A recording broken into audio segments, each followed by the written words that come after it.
On démarre. Ok. Charlène, tu veux peut-être partager l'agenda ou tu veux qu'on commence? L'agenda est partagé, donc on va commencer rapidement par les Allez. présentations. Alors, dans le vif du sujet, donc bonjour à tous. Donc moi, je m'appelle Marion. Je suis aussi une alumni de M Lyon Féminin, enfin de M Lyon Business School, et donc je fais partie de M Lyon Féminin depuis 1 an et demi maintenant.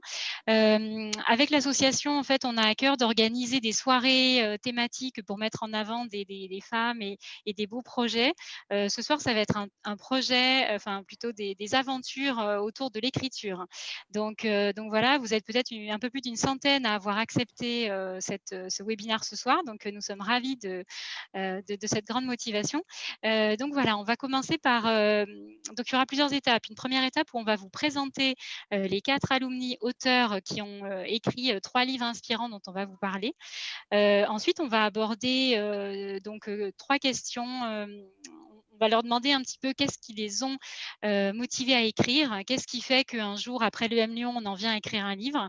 Ensuite, on va partager donc leurs conseils, on va voir un petit peu les difficultés qu'elles ont rencontrées, et puis on va voir aussi quelles sont les choses qui les ont marquées, qu'est-ce qui les a façonnées, est-ce qu'elles sont différentes après cette écriture, et enfin, elles vous partageront leurs conseils, voilà, pour si vous aussi, vous avez envie d'écrire un livre après le M Lyon.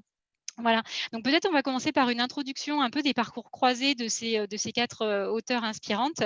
Donc la première auteure, donc c'est Valentine Chapuis-Gibert. Donc si tu veux commencer peut-être à se représenter. Donc Valentine, elle a travaillé sur un beau projet éducatif, voilà, pour éviter les biais de genre dans les livres. Donc si tu veux un petit peu te présenter, Valentine. Oui, merci beaucoup. Bonjour à tous. Donc moi, j'ai un parcours RH, ressources humaines après le M Lyon, que j'ai terminé en 95. J'avais fait du droit aussi un petit peu avant. Et parallèlement à ce parcours, j'ai publié d'abord des livres plutôt sur les sujets de management.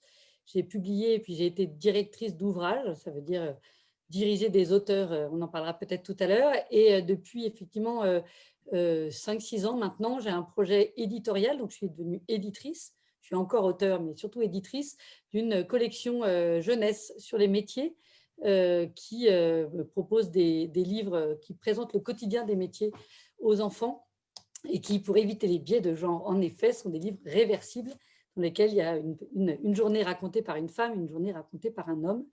Et ces livres, je les édite avec des entreprises. Voilà. Merci Valentine. Donc on va donner la parole à Elsa. Donc c'est notre deuxième alumni auteure entrepreneuse aussi, qui va se présenter un petit peu, nous parler de sa belle aventure humaine. Oui, alors bonjour et bonsoir à tous, et bonsoir les copines auteurs, autrices, on n'a jamais su trop comment dire, mais bonsoir à vous toutes également. Donc j'ai un parcours marketing, mais marketing numérique. J'ai commencé avant que Google existe à travailler sur Internet, donc ça vous permet de savoir que j'étais diplômée en 99, voilà, ça va vous aider un petit peu.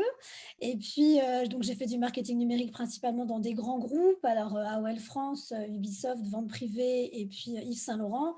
Et le virus de l'entrepreneuriat s'est abattu sur moi quand j'ai eu ma troisième fille. Et donc, j'ai décidé de lancer une entreprise, un site internet qui s'appelle avidemaman.com, qui appartient aujourd'hui au groupe TF1 qui a été racheté. Mais ce site internet a été un véritable tremplin puisqu'il m'a permis de changer de carrière et de revenir à mes fondamentaux, puisque grâce à lui, j'ai été repérée par une émission de télévision qui s'appelle Les Maternelles sur France 5. Et depuis, je suis devenue journaliste et j'ai même décidé de devenir productrice de documentaires, notamment pour France Télévisions. Et c'est dans ce cadre-là que j'ai écrit mon premier livre, puisque ce dernier livre raconte la formidable aventure que j'ai filmée avec ces enfants qui ont décidé de sauver la planète, mais j'en parlerai un peu plus tard. Merci Elsa. Donc maintenant, on va laisser la parole à nos deux autres alumni auteurs, Régine et Isabelle. Régine et Isabelle, donc la particularité, c'est qu'elles ont écrit en duo un livre dont elles vont vous parler. Voilà, elles ont un parcours marketing dans des grands groupes, aussi bien en France qu'à l'international, et après, elles sont devenues entrepreneuses, donc elles vont peut-être vous parler de tout ça. Isabelle et Régine. Oui, bonjour à toutes et à tous. On est ravis de voir qu'il y a aussi des hommes qui sont intéressés par ce parcours. Alors nous, avec Régine, on s'est connus à l'école. Donc notre livre est quelque part le prolongement direct de l'école, parce on s'est connus le premier jour de l'école, et c'est une amitié qui nous a permis d'en venir au livre. Entre-temps, en ce qui me concerne, effectivement, j'ai un parcours dans le marketing au sein notamment du groupe Adidas, en France et à l'international. Et il y a une dizaine d'années maintenant, j'ai choisi de créer mon cabinet de conseil et accompagnement pour aider les entreprises à réaliser leurs projets stratégiques, parce que j'avais l'impression qu'il y en avait beaucoup qui écrivaient des projets stratégiques et pas beaucoup qui les réalisaient en vrai. Voilà. Régine va se présenter juste après moi, mais ce qui nous a effectivement guidés dans l'écriture de ce livre, c'est parti sur un coup de tête, en se disant que de notre côté, on n'avait pas eu le sentiment d'avoir eu trop de difficultés dans notre parcours professionnel, et on a justement essayé de comprendre, et on a voulu donner des clés aux femmes pour qu'elles puissent saisir leur destin. Mais Régine va compléter tout ça.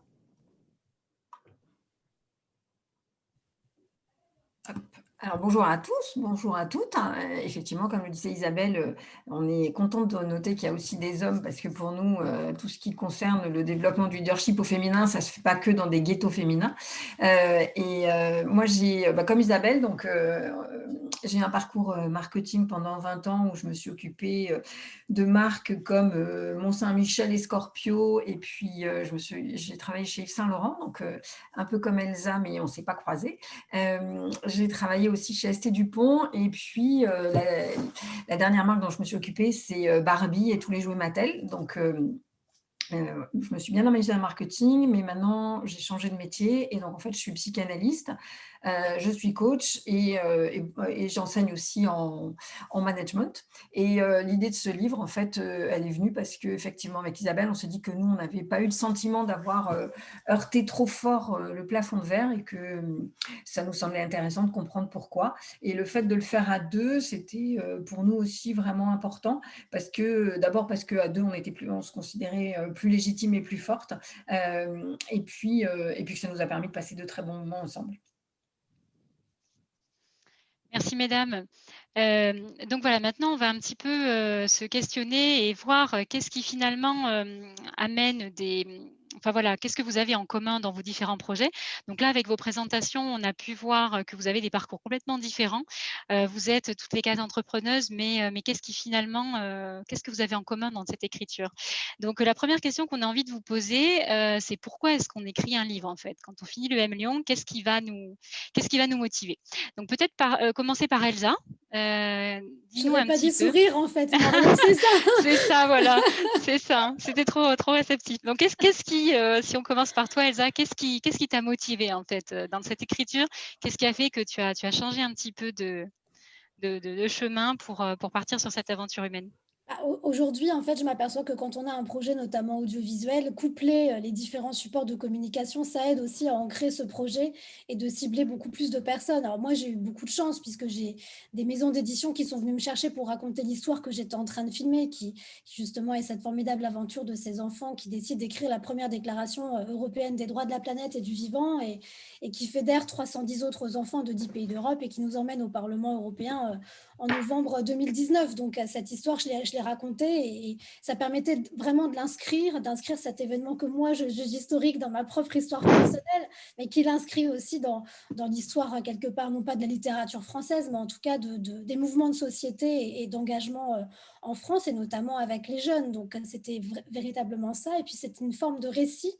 En littérature, on appelle ça du récit. Donc c'est une histoire vraie, on est là pour témoigner. Donc j'étais à cheval entre l'essai finalement, et puis aussi la volonté de témoigner avec un rôle journalistique assez fort aussi, et puis la volonté qui m'a animée quand j'ai signé ce contrat, c'était de faire en sorte que je puisse jouer la transmission en fait, et d'expliquer que si j'avais vécu cette histoire-là et que j'avais contribué, d'autres personnes comme moi pouvaient également faire la même chose et s'inspirer de ce qui avait été écrit pour elles-mêmes raconter leur propre histoire, et qu'on fasse boule de neige pour justement essayer de renverser la table en matière d'écologie et de considération de la jeunesse aujourd'hui. D'accord, merci Elsa. Par rapport à ce pourquoi est-ce que tu as écrit un livre, Valentine? Qu'est-ce que tu nous dirais, toi? Est-ce qu'il y a effectivement ce genre de choses qu'on retrouve un petit peu sur cette volonté de laisser quelque chose, de laisser une trace? Oui, alors moi, on n'est pas venu me chercher, contrairement à Elsa. Mais ils auraient dû. Mais bon, heureusement, je suis allée vers eux. Ils vont venir maintenant. C'est ça, ils vont se précipiter.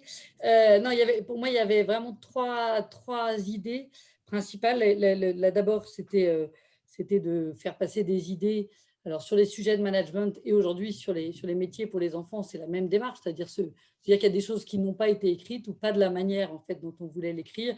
En l'occurrence, sur le management et pour les livres sur les métiers, c'est la même envie d'être extrêmement concret, pragmatique, utilisable. Il y avait aussi écrire un livre pour laisser une trace. Alors là, c'est un peu plus égocentrique que Elsa qui change le monde avec ses enfants. C'est aussi dans notre métier de conseil, il y a une idée aussi de crédibilité, de notoriété. Et puis moi, mon ego était plutôt flatté quand on tient le livre entre les mains. On en reviendra peut-être tout à l'heure, mais il y avait cette envie-là, cette secrète envie. Et la dernière chose, c'était aussi prendre un peu le contre-pied de l'éphémère, de l'instantané, parce qu'aujourd'hui, on peut écrire très vite partout, parfois d'ailleurs remporter un grand succès et avoir un buzz. Mais cette idée, en tout cas, de prendre le contre-pied de l'éphémère était pour moi très intéressante parce que ça m'a aussi poussé à réfléchir beaucoup plus parce que ça allait rester, se relire, peut-être être contredit par la suite et je trouvais ça assez intéressant. Voilà. Merci Valentine. Donc maintenant, si je demande à Régine, dans votre livre, donc Audacieuse en entreprise, qu'est-ce que vous retenez, Isabelle et Régine? Régine, peut-être si tu veux nous répondre, qu'est-ce qui vous a motivé en fait à écrire ce livre à deux, en duo, parce que c'est une expérience assez spéciale en plus. Alors, assez spécial, oui et non, parce que comme on était très, très amis, finalement, en fait, je pense qu'avec Isabelle, il y a certains chapitres, certaines lignes, on ne sait plus très bien qui a écrit, parce qu'en fait, on écrivait, on se corrigeait, et donc on était vraiment dans une coopération. Et en fait, ce qui nous a poussé à l'écrire, c'était un jour, face à tous les discours, c'était un peu au moment où il y avait MeToo qui commençait, et on se disait, oui, il y a des choses qui sont difficiles, mais en même temps, nous, on n'a pas eu l'occasion, ni elle ni moi, on n'a pas eu le sentiment qu'on avait été freiné dans notre carrière. Et en fait, on s'est dit, mais peut-être aussi, et on ne nie pas que le système n'est pas favorable aux femmes, et on ne nie pas que pour certaines, c'est très compliqué. On avait bien conscience que nous, on est diplômés et que, voilà, on a travaillé dans des groupes où ça a été possible. Mais notre réflexion, c'était de se dire aussi que parfois, les femmes se nuisent à elles-mêmes. Et elles n'osent pas demander, elles n'osent pas réclamer une promotion, une augmentation de salaire, elles ne se font pas assez confiance. Et on s'est dit qu'on aimerait bien aider d'autres jeunes femmes, et peut-être même des moins jeunes, et voire même des hommes à comprendre comment fonctionnent de temps en temps les femmes dans le travail. Et c'est pour ça qu'on a voulu écrire ce livre. Et en plus, on s'est dit d'emblée, et par rapport à la dernière question que tu évoqueras, Marion, au sujet des éditeurs, nous d'emblée, on s'est dit, si jamais on ne trouve pas d'éditeur, parce que nous, on n'y connaissait rien du tout à l'édition, on s'est dit, bah, c'est pas grave, on en fera quelque chose, on en fera un blog, on en fera un site, on en fera un truc. Mais voilà, on avait juste envie de raconter notre expérience pour que d'autres en bénéficient et que le sentiment de vouloir être utile, en fait, à certaines jeunes femmes pour qu'elles croient en elles. D'accord. Merci Régine. Du coup, moi, ce que j'ai envie de retenir par rapport à ce que vous dites, et après, je pense qu'il y aura aussi des questions par rapport à ça. Les 3 mots que je retiens qui sont assez forts, c'est la transmission, effectivement, transmettre aux autres, transmettre dans la durée aussi et dans le temps. Donc, avec l'ère du digital qu'on connaît, c'est quelque chose qui est assez important. Le côté engagement aussi que vous avez toutes soulevé au niveau du collectif, voilà, tout ce qu'on a envie de faire pour la planète, pour l'humain en général. Et après, le 3e mot que j'ai envie de retenir, c'est le plaisir aussi, parce qu'on voit, enfin, en vous écoutant que voilà, quand on veut écrire un livre, c'est surtout voilà, et c'est surtout par là que ça commence. Donc, ok, merci pour ces beaux témoignages. Donc, on vous propose de passer sur la 2e question. Maintenant, pour aussi laisser pas mal d'échanges aussi. Alors, la 2e question qu'on a envie de vous poser ce soir, c'est après avoir parlé du pourquoi on a envie d'écrire un livre, maintenant on a envie de savoir qu'est-ce que vous en avez retiré.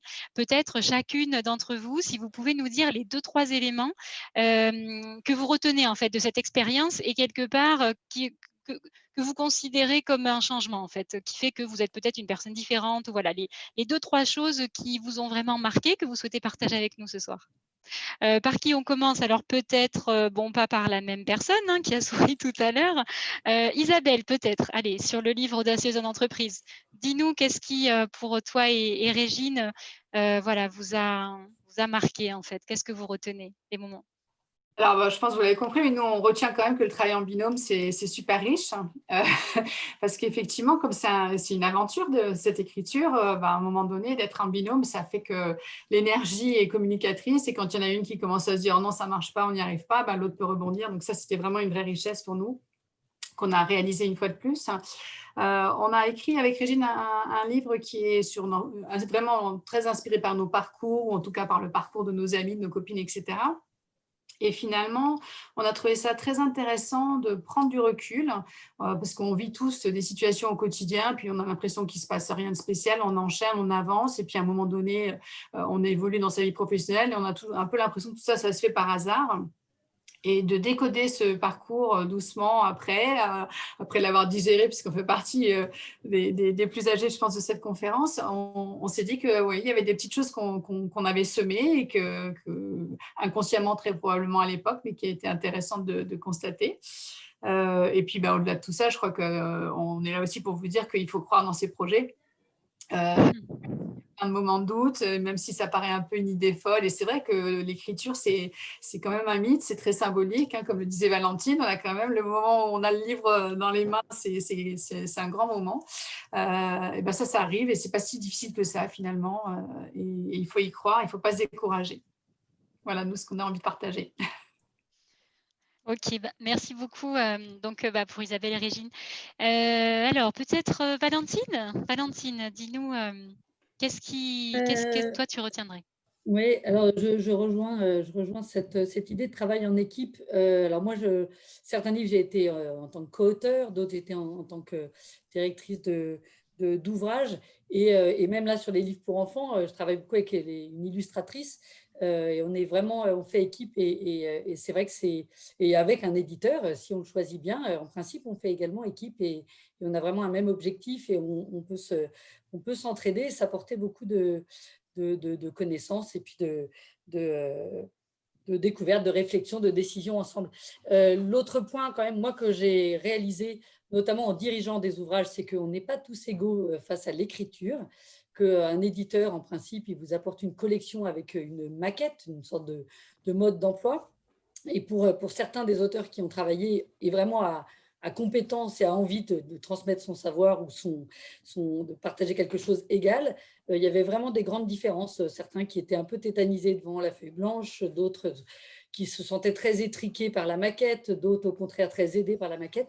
Et voilà, ça, je n'aurais pas imaginé une telle différence à chaque livre. En fait, c'est un peu un pari. Et la dernière chose, c'est qu'on ne devient pas riche en euros. Ça, pour ceux qui imaginent tout de suite faire fortune. Il y en a, bien sûr, qui vont gagner très bien leur vie grâce à des œuvres et qui seront plus de la littérature, du roman peut-être. Donc, en tout cas, la catégorie d'ouvrages que moi, je réalise, c'est pas pour la richesse, en tout cas, sonnante et trébuchante. En revanche, évidemment, on s'enrichit beaucoup parce qu'en effet, on prend beaucoup de recul, on se renseigne, on essaie tout simplement de ne pas écrire n'importe quoi parce qu'une fois que c'est parti dans la nature, on ne peut pas corriger ou s'être trompé. Voilà ce que je dirais. Ok, merci Valentine. Elsa, si tu veux fermer donc ce tour de table pour la deuxième question. Qu'est-ce que je retiens? Écoute, je retiens une immense fierté. Je pense que j'ai rarement été aussi fière dans ma vie que lorsque j'ai effectivement reçu cet ouvrage, mais j'étais encore plus fière quand le livre ne m'appartenait plus. C'est-à-dire que quand les gens ont commencé à le lire et quand j'ai commencé à avoir des commentaires sur cette histoire, sur cette aventure, où là j'ai réalisé qu'en fait elle existait, quoi. Parce que c'était parfois un peu confus pour moi d'être en même temps en train de la vivre, en même temps en train de l'écrire, tout se mélangeait.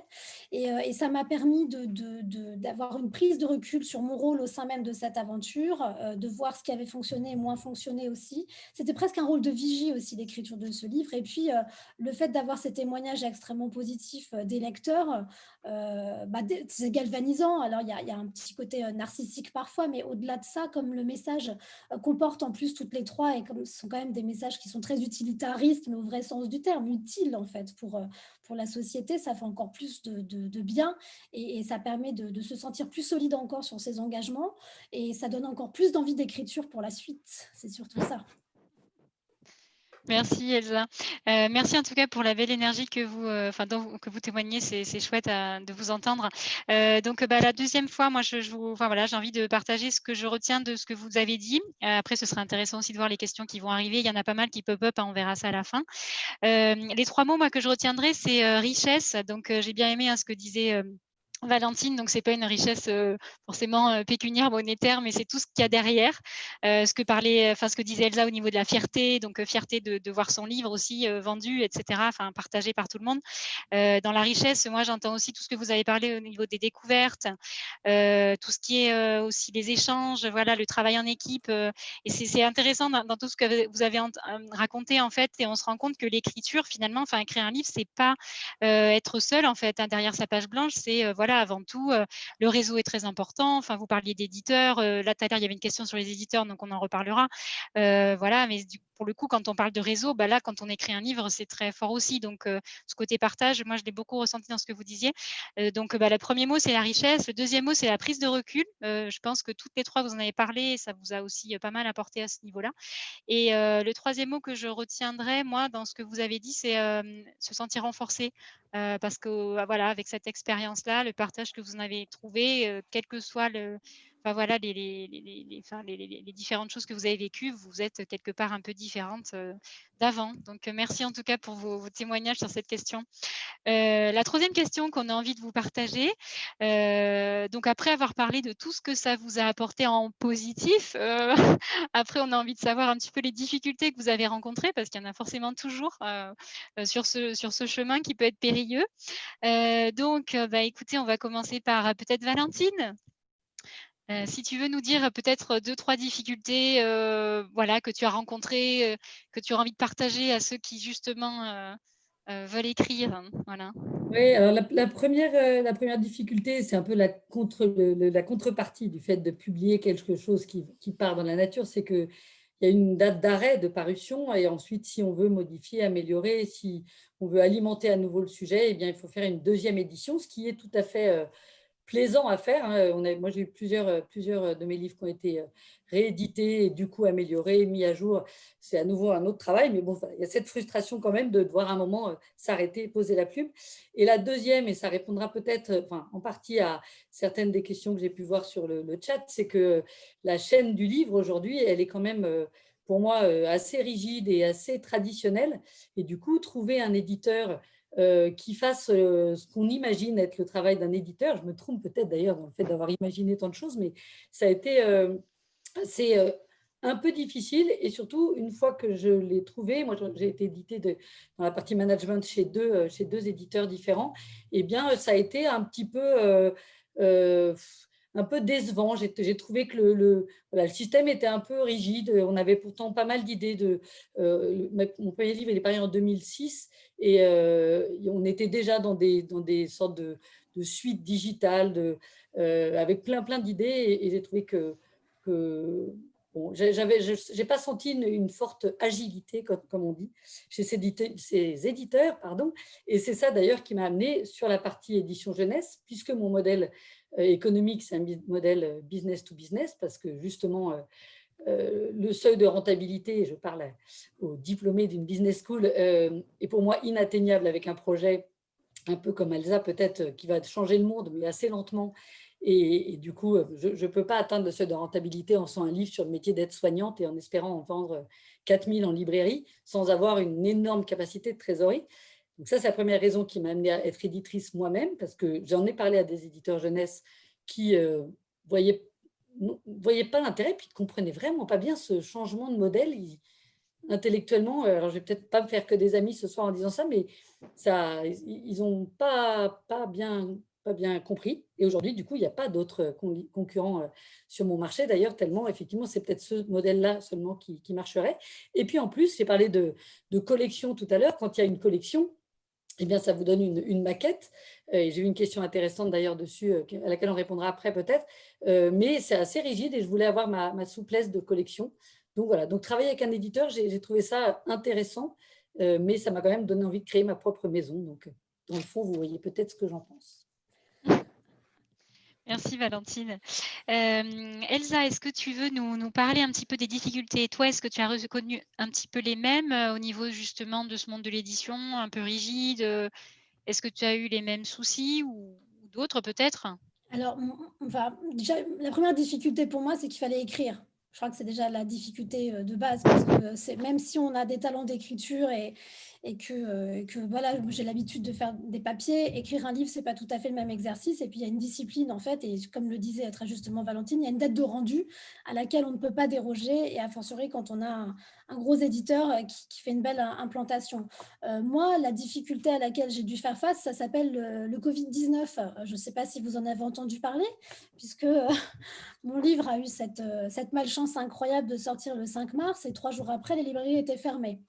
Donc ça, c'est la difficulté à laquelle j'ai dû faire face, et ça met en évidence la frustration en fait qu'on peut ressentir, et en même temps l'énorme submersion de joie dont j'ai été aussi l'objet, parce qu'il y a eu énormément finalement de lecteurs malgré toutes ces difficultés. Donc ça c'était la première chose. Et puis je dirais que le travail avec l'éditeur, moi je l'ai pas senti comme quelque chose de douloureux, parce que j'ai eu la chance d'avoir une éditrice super. En revanche, c'est l'après, c'est-à-dire que la production d'un livre, c'est évidemment l'édition, la création de cet ouvrage, le choix de la couverture, etc., tous ces aspects-là. Puis après, il y a l'aspect communication. Comment ensuite on va marketer un livre, comment on va le faire rentrer en fait dans la bibliothèque des gens. Et là, c'est plus du tout le même département. Et quand vous êtes dans une grande maison d'édition, ça a ses avantages pour les avaloirs, l'avance qu'on vous donne, mais ça a aussi ses gros inconvénients, c'est qu'un livre en chasse un autre. Donc, ça veut dire, et puis il y a un PNL à respecter. Donc là aussi, je parle à des business schoolers qui savent très bien de quoi on parle. Et vous, votre livre, il a de l'importance pour vous parce que vous avez un message à véhiculer, mais pour l'éditeur ou le chargé de com ou le responsable RP de la maison d'édition, lui, de toute façon, il en a 4 à vendre derrière. Donc, tant qu'il fait son chiffre, entre guillemets, à la fin du mois, tout se passe bien. Donc, c'est à ce niveau-là que les choses se jouent, parce que pour un auteur, son livre, c'est comme Gollum, c'est son précieux, quoi. Donc, il y a un moment, quand il n'est pas considéré comme tel par une maison d'édition, en tout cas par le circuit après, le circuit de distribution et le circuit de vente, ça, c'est une très, très grande frustration, en fait, pour moi. Et la dernière que j'ai ressentie, elle est plus liée au travail d'écriture en lui-même, où j'aurais adoré faire un essai plus qu'un récit, mais la contrainte du temps, parce que moi, je devais rendre mon manuscrit, j'ai eu à peine 2 mois et demi, 3 mois pour écrire le livre, et en même temps, je vivais l'histoire, donc j'étais tout le temps dans une course contre la montre. C'est que oui, si j'avais eu plus de temps, j'aurais aimé être plus dans la réflexion sur qu'est-ce que la jeunesse qui s'engage apporte en fait au mouvement citoyen, plus que de raconter une histoire fantastique qui a été celle que j'ai vécue. D'accord. Merci Elsa. Donc nos 2 dernières alumni-auteurs à s'exprimer sur la question. Donc on a Isabelle et Régine. Régine, est-ce que tu veux nous partager peut-être voilà, les problèmes qu'avec Isabelle vous avez rencontrés? Alors avec Isabelle, pas de problème peut-être? On considère que nous, on n'en a pas eu énormément, mais en fait, nous, on a eu une démarche qui était un peu différente de celle de Valentine et d'Elsa. C'est que, en fait, nous, on a écrit intégralement notre texte. Et après, une fois que ça a été tout fini, on est allé voir un éditeur. Donc, on n'avait pas, comme Elsa, une deadline. Nous, en fait, globalement, c'était nous qui nous mettions ou pas la pression. Et l'intérêt, voilà, pour ceux qui écoutent et qui se disent comment des fois passer à l'action, le fait qu'on était 2, c'est vrai qu'on s'était mis un cadencement qui nous permettait de se dire, bah voilà, pour tel jour, on se fait un call et on a écrit chacune un chapitre là-dessus. Donc, c'était une sorte de passage obligatoire, et des fois, on était la veille le soir de notre rendez-vous à finir d'écrire notre chapitre, mais parce que si on avait été toute seule, peut-être qu'on ne se serait pas donné cette obligation. Donc, je trouve que le fait qu'on ait été 2, ça nous a aidés. Et nous, dans les difficultés, en fait, pour l'édition, la difficulté qu'on a eue, c'était d'abord de trouver le bon éditeur, parce que je crois que ça, je vois que dans le chat, il y a pas mal de questions autour de l'éditeur. Et c'est vrai que ce qu'on a fait, c'est parce que nous, comme on n'avait pas de contact, on a envoyé par les sites traditionnels les manuscrits ou les fiches de projet, mais on a d'abord sélectionné ceux qui nous semblaient pertinents. Donc, c'est vrai qu'on a passé pas mal de temps à regarder chez les éditeurs qui avaient des livres, des collections dans lesquelles on aurait pu rentrer, parce que ça ne sert à rien d'aller envoyer, diffuser énormément, parce que c'est quand même à chaque fois un peu... C'est une petite émotion quand on envoie et qu'on fait clic, envoie à l'éditeur et qu'on ne sait pas si on va avoir une réponse positive ou négative. Donc, c'est mieux de bien choisir. parce que déjà, on évitera les éditeurs qui, de toute façon, ne sont pas concernés par votre sujet. Donc là, nous, cette difficulté, on l'a eu en anticipation. Mais après, effectivement, ça s'est fait assez rapidement, sachant que nous, le travail par rapport à ce que tu disais, Valentine, sur le travail de l'éditeur, nous, effectivement, globalement, je trouve qu'il n'y a pas eu beaucoup de modifications. Alors, je dirais que par rapport au discours sur le contexte dans lequel on est de Emilion au féminin, c'est que nous, on souhaitait des illustrations dans notre livre parce qu'on trouvait que c'était, voilà, le ton, il est un peu fun, il est un peu léger et qu'on avait envie que notre héroïne, elle est, voilà, qu'on la reconnaisse un peu. Et en fait, notre éditrice, il se trouve que c'est une femme, nous a suggéré de prendre une illustratrice. Et on lui a dit, mais pourquoi on n'a pas envie d'être dans un ghetto féminin, quoi. Il suffit d'un bon illustrateur, quoi. Et donc, en fait, il se trouve que c'est un homme. Et on est très contente que ce soit un homme qui ait fait des illustrations. Et après, la dernière difficulté, je pense qu'on a rencontrée, c'est la même que celle d'Elsa. C'est-à-dire que nous, notre livre est paru en novembre 2019, mais on avait pas mal d'événements qui étaient prévus autour du 8 mars 2020. On avait des conférences qui étaient prévues dans des entreprises, et puis tout a été stoppé 3 jours avant. Donc c'est vrai que pour tout ce qui derrière concerne la communication, la diffusion, ça a été effectivement un frein. Donc là, on croise les doigts, on recommence pour prévoir des choses le 8 mars 2021. Donc voilà, des difficultés parfois les mêmes que celles d'Elsa et Valentine et d'autres un petit peu différentes. Ok, merci Régine et Isabelle pour le coup parce que tu étais la voix des deux. Donc merci toutes les trois pour ces difficultés rencontrées. Moi un petit peu pareil que tout à l'heure, j'en ai retenu 2-3. Ce que vous disiez, alors le temps qui, ça c'est surtout Elsa qui en parlait, mais qui peut être une pression sur l'éditeur que vous pouvez avoir. L'écriture en solo, ça effectivement plutôt pour Elsa et Valentine parce que ça peut mettre une pression supplémentaire. Le deuxième point qui est ressorti dans ce que vous avez dit, c'est aussi le réseau, le monde de l'édition qui est peut-être un peu brutal, masculin et autres, qui est peut-être un peu moins ouvert, moins agile que ce qui devrait être aujourd'hui. Et ça, je pense qu'effectivement, ça peut être, c'est ce que vous avez dit, une difficulté. Voilà. Et après, j'ai aussi bien aimé ce que disait Elsa, mais je pense que c'est aussi ce que vous avez reflété toutes les trois, c'est finalement qu'écrire un livre, derrière, il y a quand même tout un process business. Et donc, le fait du coup d'avoir fait le M-Lyon, je pense que tout à l'heure, c'est toi, je crois, Elsa, qui citait des termes un peu financiers, etc. Et il ne faut pas oublier qu'effectivement, il y a l'écriture, mais c'est être entrepreneur avant tout, avoir une entreprise à soi. Donc, il y a tout ce côté-là logique, rentabilité du livre qui fait que de temps en temps, c'est votre livre ou un autre. Donc effectivement, il y a ces logiques un peu business, commerciales qui sont là, mais il faut en prendre connaissance. Donc, c'est aussi une difficulté importante. Merci de l'avoir partagé. Donc voilà, donc si vous êtes OK, on va aborder notre 4e et dernière question, et ce qui nous permettra après de passer aux réponses et aux échanges, parce qu'il y a énormément de questions. Donc vous êtes tous très actifs sur le chat. Merci beaucoup. On va en parler. Alors, la dernière question, donc on a parlé de, qu'est-ce qui vous animait, qu'est-ce que ça vous a apporté d'écrire, quelles ont été vos difficultés. Et maintenant, la 4e question, donc on a envie de vous poser, c'est quel conseil vraiment vous donner à une personne demain qui a envie d'écrire au féminin ou au masculin, parce que il y a les deux ce soir. Et donc, qui va commencer? Peut-être Valentine. Valentine, si tu veux commencer par nous donner quelques conseils. Oui, alors c'est... en plus, c'est en écho pas mal à ce qui est écrit dans le chat. Moi, je pense que... alors, là, on parle quand même beaucoup de livres qui ne sont pas des romans. Je vois aussi, est-ce que vous protégez votre texte, etc.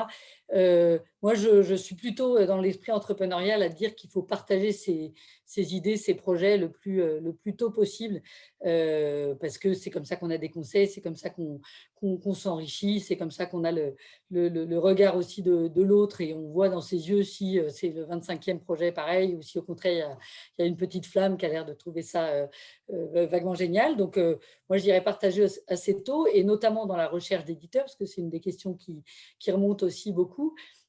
Pour moi, il y a un petit dossier à faire avec, souvent, on dit écrire un chapitre et envoyer le sommaire. Comme ça, si vous tombez dans une collection, vous n'avez pas à tout réécrire. Alors après, Isabelle et Régine prouvent bien que ça marche aussi en ayant tout écrit avant. Mais moi, je trouve qu'avancer pas à pas avec l'éditeur qu'on a choisi, et donc évidemment, vous ne serez pas surpris de voir que je conseille de trouver un petit éditeur agile. sauf si les grands viennent vous chercher, bien sûr, mais dans le cas où ce n'est pas encore comme ça que ça se passe, moi, j'ai été très, très, très heureuse de travailler avec EMS, Édition, Management et Société, qui est un petit éditeur normand qui a fait avec nous des vidéos, qui a promu avec nous le livre, parce que là, je rejoins tout à fait Elsa, les départements, chacun fait son métier, mais par exemple, moi, j'ai été ensuite édité par Nathan Les Échos. Nathan, pour un livre de management, lançait une nouvelle collection, mais ils étaient rivés à leur idée de connaître les éditeurs et les mécanismes dans l'enseignement et dans la jeunesse. Et moi, mon livre, c'est un livre de management. Je travaillais dans le management depuis déjà pas mal d'années et on a eu beaucoup de mal à se comprendre sur le fait que quand on parle aux médias, ce n'est pas tout à fait les mêmes qui parlent de l'enseignement et de la jeunesse ou du management. Donc, ne pas hésiter à réfléchir à sa promo et à la vie de son livre tout seul et pourquoi pas avec des petits éditeurs qui sont assez ouverts à ça, là où les autres sont peut-être un peu en silo. Voilà mes conseils et faites-vous plaisir et osez, effectivement. Merci Valentine. Elsa, est-ce que tu veux poursuivre de ton côté sur les conseils? Oui, je vais rebondir sur ce que vient de dire Valentine. Enfin, moi, je serais partisane aussi avec l'expérience d'un grand éditeur qui est l'édition du Seuil. Pour un livre auquel on tient, par exemple un premier roman, ou vraiment des livres qui nous impliquent à un point, parce que souvent un premier roman, on raconte un petit peu sa vie quand même, faut choisir un petit éditeur qui va porter le livre et qui va porter l'auteur. Alors évidemment, on aura peut-être que Narcisse va être un peu embêté parce qu'on n'aura pas un super nom en bas de sa couverture, mais qu'est-ce qu'on sera accompagné? Moi, je le vois là sur un second ouvrage où d'ailleurs l'expérience a fait que j'ai pas du tout voulu envoyer mon manuscrit à mon ancien éditeur parce que je me suis dit, bon, j'ai une expérience assez malheureuse sur la partie promotionnelle et mise en avant parce que, en fait, il y a tellement de gens qui écrivent des livres aujourd'hui que certains les écrivent aussi par opportunisme et pas forcément parce qu'ils les sentent. Donc, ça veut dire que toutes les personnes qui sont dans la chaîne de production du livre vivent aussi les choses de cette façon-là, quoi. Donc, il y a beaucoup d'imposteurs aussi dans le milieu de la littérature, hein. Enfin, littérature haute d'ailleurs. Donc, ça, c'est vraiment, moi, je pense qu'il faut, enfin, surtout sur un premier ouvrage, on a besoin d'être accompagné. C'est un milieu qui, même si on en connaît un peu les arcanes, est quand même assez compliqué à aborder et puis qui joue sur une thématique artistique et en même temps business. Donc, il faut aussi apprendre à gérer ces deux univers-là. C'est quand même très compliqué. Et puis, c'est un petit peu vous que vous mettez dans les pages de votre livre, que ce soit un essai philosophique, que ce soit raconter des clichés sexistes dans le travail ou que ce soit expliquer ce que doit être une aide-soignante pour donner envie à des gens. C'est toujours de vous qu'il y a dedans. Donc, c'est important d'être bien accompagné. Ensuite, mes autres conseils vont être très pragmatiques pour les écrivains en herbe ou peut-être déjà les écrivains qu'on a avec nous et qui nous écoutent, c'est de lire, parce que bien écrire, c'est surtout lire énormément de choses diverses et variées, fonctionner par analogie, observer aussi autour de soi et surtout, moi je l'ai vécu comme ça n'engage que moi, mais c'est tellement une discipline et une exigence qu'il faut même écrire tous les jours, même des trucs nuls, même des trucs dont on ne se souviendra pas. Mais moi, j'ai toujours des petits carnets. Il y a un moment, j'ai une pensée philosophique, philosophique, que j'estime être philosophique, hein, donc ça n'engage que moi, évidemment, ou une réaction que j'ai sur un tweet que je vois, et j'écris et j'essaie de trouver la bonne formule, et même parfois, je lis le dictionnaire pour essayer d'enrichir mon vocabulaire. Donc, voilà, ça, c'est vraiment le conseil hyper pragmatique. Un bon écrivain, c'est surtout un bon lecteur. Voilà. Ok, merci Elsa. Pour finir sur cette question, Isabelle et Régine. Isabelle, est-ce que tu veux t'exprimer pour vous deux? Oui, tout à fait. Alors, tout à l'heure, on a parlé de PNL avec Elsa, je crois. Nous, on va parler marketing parce qu'effectivement, un des enjeux aussi, c'est que le livre ait un positionnement particulier, qu'il y a un parti pris dans la manière dont on attaque un sujet pour se démarquer. Alors, à double effet, le premier effet, c'est évidemment de trouver et de convaincre un éditeur. Je pense que tout le monde est très clair sur le fait qu'il y a quand même beaucoup d'encombrements, de propositions de manuscrits. Donc, à un moment donné, il va falloir émerger dans la boîte mail des maisons d'édition. Et puis, aussi pour accompagner le livre dans tous les aspects de promotion et de communication dont on a parlé. Donc, nous, notre livre, en fait, il challengeait un peu les femmes en leur disant « Prenez votre destin en main, n'attendez pas que tout se passe ». Au moment où c'était plutôt MeToo, etc. Et c'était un angle d'attaque qui intéressait à ce moment-là les éditeurs. Le fait aussi d'être très concret, très pratique, ça correspondait à cette maison d'édition. Donc, il faut vraiment se poser la question par rapport à l'univers qui existe aujourd'hui sur le thème en question, alors peut-être moins sur un roman, mais en tout cas sur des sujets de société, d'inventorier ce qui existe et de voir comment on peut se démarquer par rapport à ça. Je pense que Valentine a raison aussi, il faut parler de son projet. Alors c'est vrai que bon, il y a à la fois le fait qu'au départ, on peut avoir un peu peur qu'on nous le vole, mais il y a aussi beaucoup de pudeur. Et puis, c'est pas évident de dévoiler ses premières pages. On a un peu on a mis ses tripes dedans, on se demande ce qui va se passer. Mais ça vaut le coup. D'abord parce que je pense qu'autour de vous, vous aurez beaucoup de gens bienveillants, mais qui en même temps vous donneront des bons conseils et qu'à force, effectivement, vous retravaillerez parce que vous êtes dedans, il y a des choses que vous n'avez pas vues et ça vaut vraiment le coup d'échanger au fur et à mesure. Nous, avant de l'envoyer à des maisons d'édition, on l'a fait lire par tout un réseau de copines qui gentiment ont donné des feedbacks, on a retravaillé certaines choses et ça nous a vraiment aidé, je pense, à convaincre un éditeur. Ok, merci Isabelle et Régine. Du coup, sur cette question, pareil, j'ai envie de vous partager 3 points que je retiens. Le premier, voilà, ce que vous avez tout dit, effectivement, c'est qu'il faut croire en son idée, en sa vision des choses. Voilà, comment est-ce que sur une thématique bien particulière, quel serait-vous votre positionnement? Donc vraiment le côté va avoir confiance en soi et y aller. Donc ça, c'est vraiment quelque chose que vous véhiculez toutes les 3, enfin toutes les 4, donc c'est super. Et le deuxième point dont vous parlez toutes, c'est vraiment l'importance du collectif. Donc, encore une fois, on retrouve l'idée que voilà, on ne peut pas écrire un livre tout seul. L'idée, c'est vraiment de le partager en amont. Après, on verra avec les questions, avec l'éditeur, avec toutes les personnes qui peuvent s'aider, oser solliciter. Ça, c'est vraiment ce que vous en dites et je trouve que c'est hyper intéressant. Voilà, et puis peut-être la troisième chose que moi je retiens dans tout ce que vous avez dit aussi, c'est qu'un auteur, il se source de plein d'idées. Donc à un moment donné, je crois que c'était Elsa qui disait on est un bon auteur quand on est un bon lecteur. C'est ça aussi, c'est vraiment se dire on s'inspire voilà, auprès des autres. Donc voilà, écrire, c'est pas écrire tout seul dans son coin, c'est surtout de l'échange. Donc merci pour toutes vos réponses. Je crois qu'on a beaucoup de choses sur le chat et Charlène nous a préparé les questions. Donc, on peut peut-être les échanger maintenant, si vous êtes OK. Là, on est très bien dans le timing. Oui, on t'entend, Charlène. Et il nous reste 10 minutes sur le temps normal, donc on est vraiment bien. Parfait. Et écoutez, je vais vous partager mon écran déjà pour vous donner les résultats du tirage au sort pour les personnes qui sont avec nous et qui ont gagné le livre, un des livres en tout cas de nos auteurs. Alors... Donc, c'est Noël avant l'heure. Un petit jingle, il n'y a pas un petit jingle tagadagada là? Alors, malheureusement, je ne suis pas allée assez vite pour faire ça. Il a fallu que je tire au sort les personnes qui étaient déjà présentes. Non, t'inquiète pas, Charlène. Alors, la personne qui gagne Audacieuse en entreprise et qui a été coécrit par Isabelle et Régine et qui est là ce soir avec nous, c'est Hélène Berthier. Bravo! Merci. Et en plus, dédicacé, Hélène. Donc c'est... Par deux auteurs. Doublement gâté. Bien sûr, dédicacé.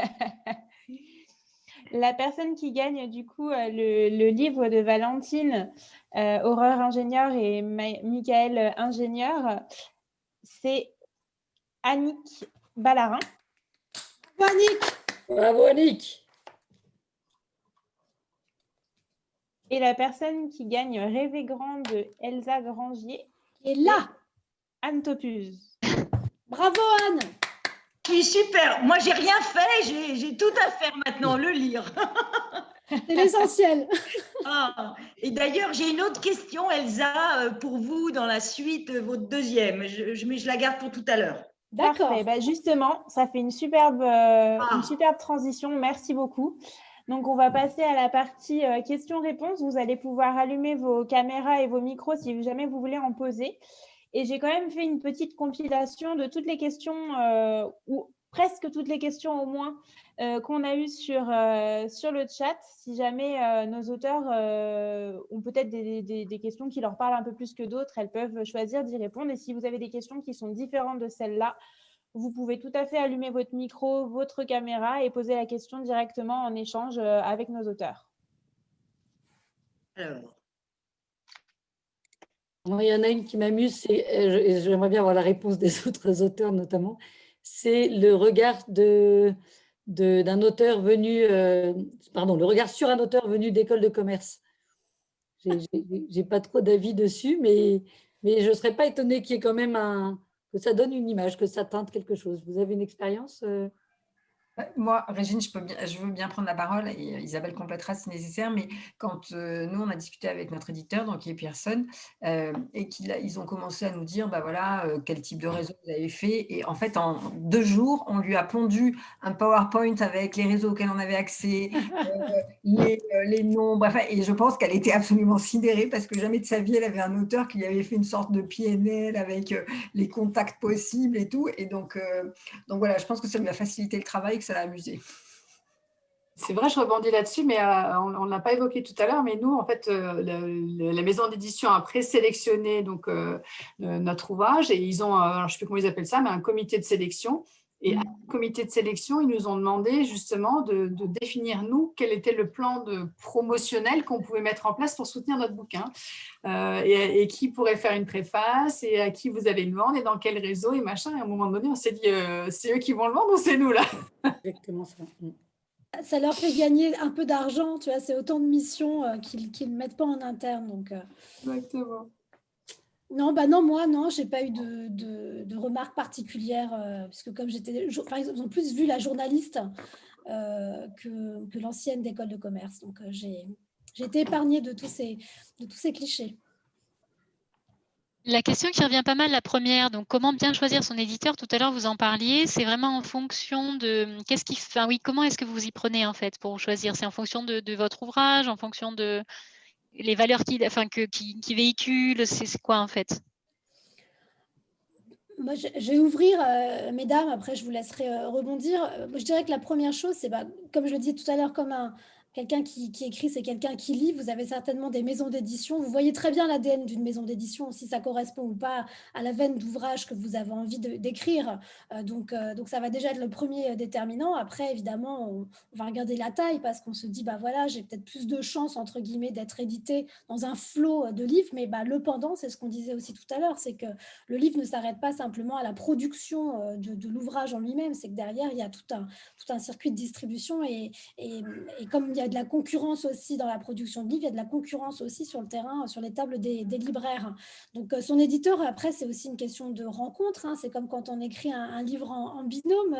Voilà, comme on disait tout à l'heure, c'est si vous avez un feeling incroyable avec l'éditeur que vous rencontrez et qui a adoré soit le premier chapitre ou le synopsis que vous avez adressé, il faut continuer aussi dans cette veine-là parce qu'il va trouver certainement les éléments que vous ne voyez pas encore et il va vous aider. Ça va être comme une sage-femme en fait. Il y a un côté très maïeutique avec l'éditeur. Mais voilà, déjà, moi, c'est les conseils que je donnerais. C'est quelles sont les maisons d'édition dont vous achetez les livres, petit 1. 2, rencontrer après ces personnes-là. Pensez aussi à l'intégralité de ce qu'est un ouvrage et pas simplement le manuscrit en lui-même et puis avoir ces 250 pages dans un livre. Et pensez surtout après à ce qu'il a une force de frappe et à ce qu'il va aimer mon ouvrage au point de pouvoir l'imposer un peu partout, même quand il est tout petit. Moi, je ferais juste la comparaison avec le recrutement, parce que j'ai travaillé longtemps en cabinet de recrutement avant de me mettre à mon compte il y a 20 ans. Mais il y a une idée pour moi un peu de rencontre qui devrait être équilibrée. Comme dans le recrutement, il y a eu des années où le marché était favorable, d'autres années où le marché était défavorable. C'est sûrement pareil selon vos sujets, selon le nombre d'éditeurs sur votre marché. Mais envoyer un dossier en expliquant pourquoi vous l'avez choisi et pas s'il vous plaît, prenez-moi. Ça peut déjà vous mettre sur un pied d'égalité au départ et puis vous permettre de décider ensuite en fonction du sérieux aussi et qu'on vous manifeste parce que voilà, on fait vraiment partie de la chaîne du livre, même si en pourcentage de droits d'auteur, c'est un peu rikiki, c'est une chaîne qui est assez lourde et donc il faut croire en soi et croire en la rencontre et la confiance mutuelle. C'est ça que je veux dire. Et juste petit détail amusant, si l'écriture à plusieurs mains vous intéresse, sachez que les droits d'auteur sont divisés par le nombre d'auteurs, c'est-à-dire que le pourcentage n'augmente pas. Donc, Isabelle et moi coopérons aussi sur les droits d'auteur. Donc, voilà, juste pour que vous le sachiez. Une question intéressante aussi, elles sont toutes bien, mais il y a une question dont on n'a pas du tout parlé, c'est sur l'importance de la couverture. Qu'est-ce qui fait, alors tout à l'heure on parlait côté marketing, qu'est-ce qui fait peut-être qu'on va plus acheter un livre? Voilà, donc comment bien choisir une couverture? C'est une question intéressante aussi. Alors, je vais bien intervenir là-dessus, mais nous, on a eu beaucoup d'échanges justement avec notre maison d'édition sur la couverture et sur le titre, puisque le titre qu'on avait quand on travaillait dessus n'était pas celui qui est sorti au final. Et on a brainstormé, mais dans tous les sens, pendant quasiment tout l'été, sur quel était le bon titre, qui était ensuite soumise aux commerciaux de la maison d'édition pour savoir quel était le petit accrocheur. Donc, dans la couverture, il y a le visuel. Et effectivement, nous, on avait choisi d'avoir un illustrateur. Et donc, comme c'était en fait dans le même ton que les illustrations du livre, ça n'a pas été trop compliqué, même si on a retravaillé certains points. Mais on a passé pas mal de temps sur le titre. Alors, avant de continuer sur les questions-réponses, je vous propose peut-être à tous et à toutes, en tout cas ceux qui veulent, d'allumer leur caméra, qu'on puisse faire une sorte de petite photo de groupe à distance, malgré le fait qu'on soit tous confinés à la maison, très rapidement. Et ceux qui ne veulent pas montrer leur tête ne sont absolument pas forcés de le faire.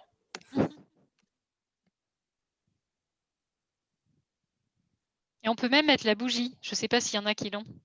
Bon, je ne l'ai pas encore allumé, mais pour l'instant, on ne va pas créer de feu, mais bon. Hop. Super. Tout le monde fait un sourire. Moi, je n'ai pas la bougie. C'est pas bien. Merci à tous et à toutes. On recommence les questions pour ceux qui en ont encore. Les questions. Est-ce que vous avez... Oui, peut-être vous exprimer sur la couverture. Oui, la couverture. Moi, je voulais juste... moi, je ne suis pas une femme de marketing, donc j'étais assez indifférente au sujet. Et de toute façon, pour les livres de management, c'était l'éditeur qui avait son style dans sa collection, donc c'était un peu imposé. Et sur la partie métier, où je suis très livre, j'ai donc des livres qui sont réversibles. Je ne sais pas si vous avez... Je n'ai même pas de livre à portée de main. Bon, dès que je vous montrerai tout à l'heure.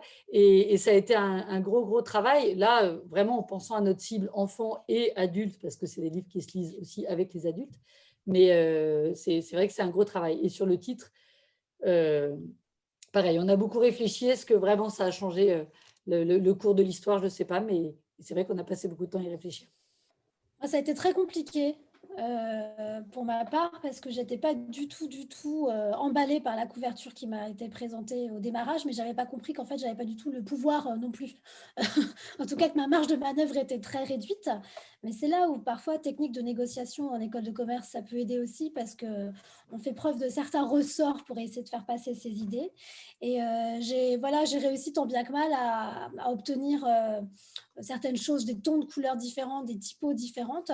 En revanche, pour le coup, le titre, oui, c'est moi qui l'ai trouvé, et le sous-titre également, donc c'était plus simple. Mais la couverture, ça a été un gros sujet, parce que je n'étais pas forcément emballée de mettre une photo, notamment sur mon ouvrage. Et puis bon, au final, je suis très heureuse qu'il y en ait une, parce que ça témoigne encore plus de la présence des enfants dans le livre, et comme ça, ils sont sur la couverture. Mais oui, j'ai surtout senti que ça pouvait être un sujet de friction avec un éditeur, parce que c'est clé, en fait, la couverture, quand elle est posée sur une table de libraire, donc il faut qu'elle émerge. Ok, merci mesdames. Une autre question peut-être qu'on peut aborder parmi toutes celles qu'il y a, qu'on a vues. Oui, parce qu'on a dit beaucoup qu'il fallait partager justement l'ouvrage, donc le faire lire, pourquoi pas. Enfin oui, donc avant de l'envoyer à l'éditeur, il y a des questions sur, voilà, faut-il faire relire son livre avant de l'envoyer à un éditeur? Donc ça, on l'avait dit tout à l'heure, hein, vous conseillez de le faire partager, enfin, avant de l'envoyer peut-être. Et alors, une question qui revient par rapport à ça, c'est comment est-ce qu'on protège quelque part là tout ce que vous écrivez en fait, hein. Il y a une autre question qui dit, avez-vous protégé vos textes avant de les envoyer aux éditeurs? Donc c'est un peu une question, enfin 2 questions en une. Si vous avez envie de vous exprimer dessus, je ne sais pas, c'est en tout cas des questions qui se posent sur la protection des textes et voilà, est-ce que vous faites lire effectivement et potentiellement à qui avant d'envoyer un éditeur? Bon, c'est des questions qui arrivent. Donc, nous, on l'avait protégé. Effectivement, on a envoyé le manuscrit, mais pas tellement au moment où on l'a partagé avec le réseau proche, mais quand on a commencé à le diffuser auprès des éditeurs, puisqu'on avait un positionnement, une structure du texte voilà, qu'on avait envie de protéger. Mais c'est super simple. À l'INPI, je ne sais plus, ça vaut 10 €. C'est hyper facile. Et voilà, je ne sais pas si c'était nécessaire ou pas, mais on a choisi de le faire. Et vous, Valentine et Elsa? Vas-y, Valentine, pardon. Ouais, moi je me souviens pas d'avoir protégé. J'ai protégé le concept des éditions de l'Arrosoir parce que c'était plus un projet d'entreprise. Au départ, de manière assez light, avec peut-être ce qu'ont fait Isabelle et Régine, c'est-à-dire une enveloppe solo. Donc, C'est ça, oui. on envoie une enveloppe. On peut même s'envoyer une enveloppe à soi-même avec une date, un timbre, et puis ensuite ne pas l'ouvrir. C'est une manière de se protéger. Mais un peu comme les concepts d'entreprise, je trouve que effectivement, on peut se faire piquer l'idée. Maintenant, il faut que derrière la personne, elle travaille après pour que l'idée se concrétise. Donc, en fait, entre ceux qui se disent c'est super et ceux qui vont vraiment vous copier, bon, je suis peut-être un peu naïve, mais je n'ai pas fait des protections très, très blindées.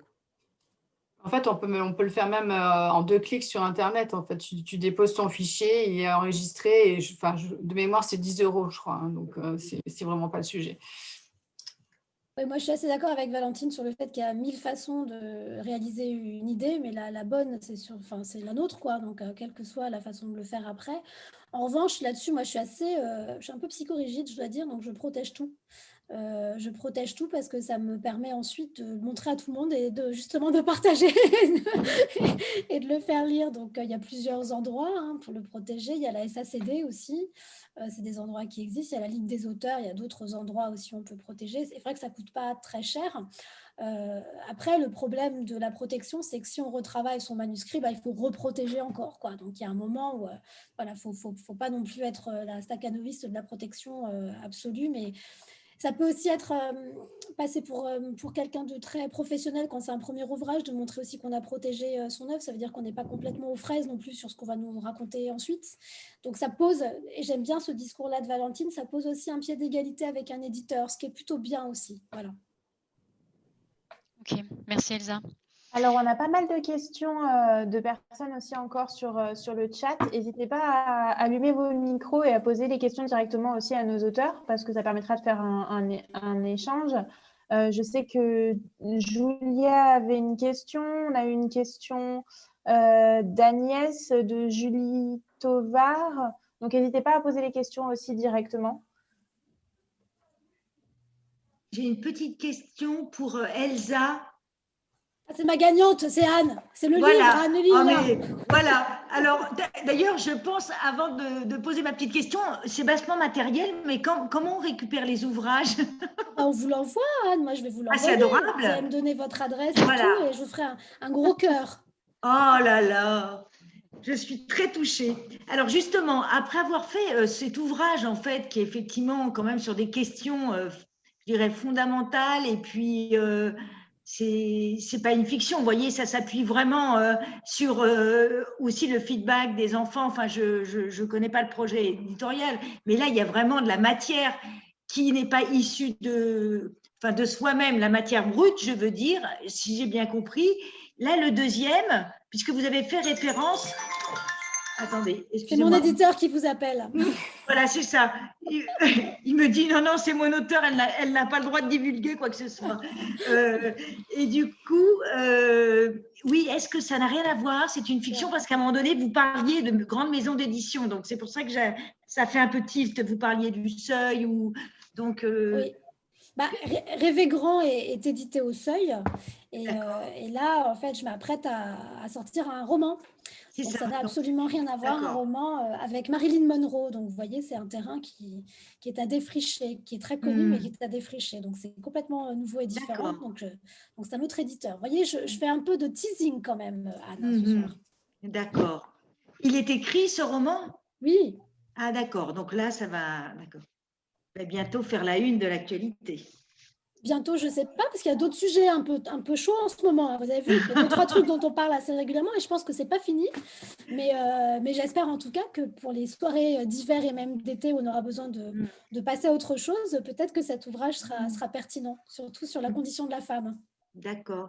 Moi, en tout cas, mon ressenti, moi, je suis très admirative sur votre capacité à produire et à transmettre, enfin, votre regard sur les différents sujets, surtout quand on a une vie professionnelle quand même relativement active. C'est ça qui m'impressionne, c'est… Est-ce que vous meniez, pour celle qui n'est pas dans l'édition pure comme Valentine, qui elle, si j'ai bien compris, avait aussi été très impliqué par rapport à un moment donné, puisque vous disiez que vous dirigiez des collections.